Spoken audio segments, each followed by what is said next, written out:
Today we're looking at the informational text Magic in the Brain again. Tomorrow is your open book quiz on Magic in the Brain, so be ready for that.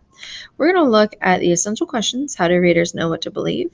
Which is essential question number 1. Essential question number 4, what's informational text really about? And essential question number 8, why learn new words? And as we look at the close reading of the excerpt, we are going to focus on reading it over 3 times. First for what the text says, second for how the text says it, and third for why the text matters. In the first level of reading, you're going to read the 4 paragraphs, focusing on highlighting and marginoting a key sentence as a main idea to help you create a summary for the excerpt. That is connected to learning target number 5, to create an objective summary of the text. Remember, objective summaries mean that there is no personal opinions. We create a summary with only the facts of the piece, and we don't embed any personal opinions within those summary components as well. And that's what you're going to do for your first level of reading. For your second level of reading, second phase is focusing on rereading the text, focusing on how the text says it. I want you to highlight words that you think help to create a strong tone in the text. So highlight keywords that you think create a tone in the text. When we look at tone, we're looking at what the impact the words have on the tone. You need to decide, is the tone positive, negative, or neutral? And what adjective you'd use to describe the tone. I do want you to begin your response like this. The word blank. So pick one of the words you highlighted that you think helps show the tone and put it in your first sentence of your response. So the word blank creates and then use a tone word. I'm giving you some options to choose from, such as lighthearted, passionate, enthusiastic if you think it's positive, or formal, factual, or objective if you think it's neutral, or bitter, critical, or sarcastic if you think it's negative.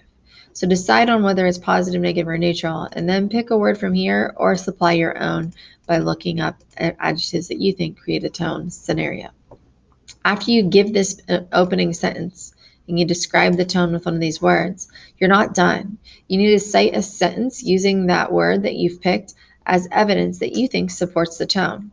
From there, connect the quote that you use as evidence back to your initial statement by explaining what about that sentence shows the tone you say that it's showing.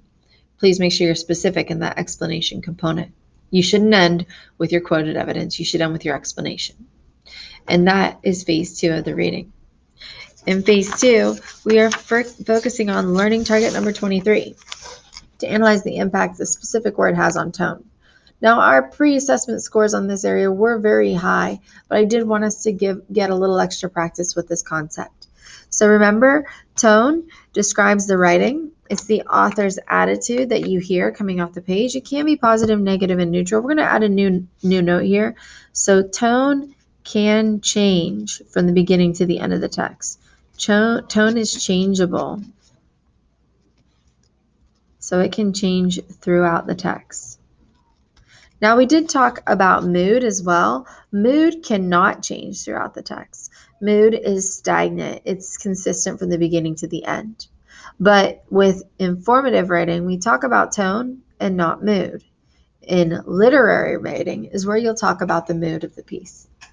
And remember, mood will stay the same, but the tone can be positive, negative, or neutral.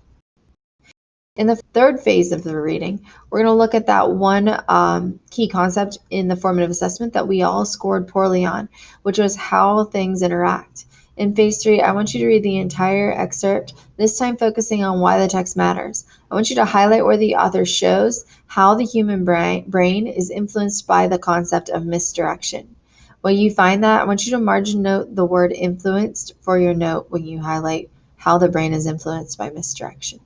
After you discuss what you highlighted, I want you to explain what detail from the passage best shows how misdirection, in fact, influences the human brain.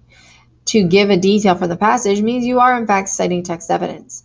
I want you to introduce the question with your answer, and so answer how, in fact, the passage does tell us that misdirection influences the brain in your own words. So apply your cited evidence and then finish off that response with your explanation, connecting the way you think misdirection influences the brain 2, the evidence you found in the passage that helps support that.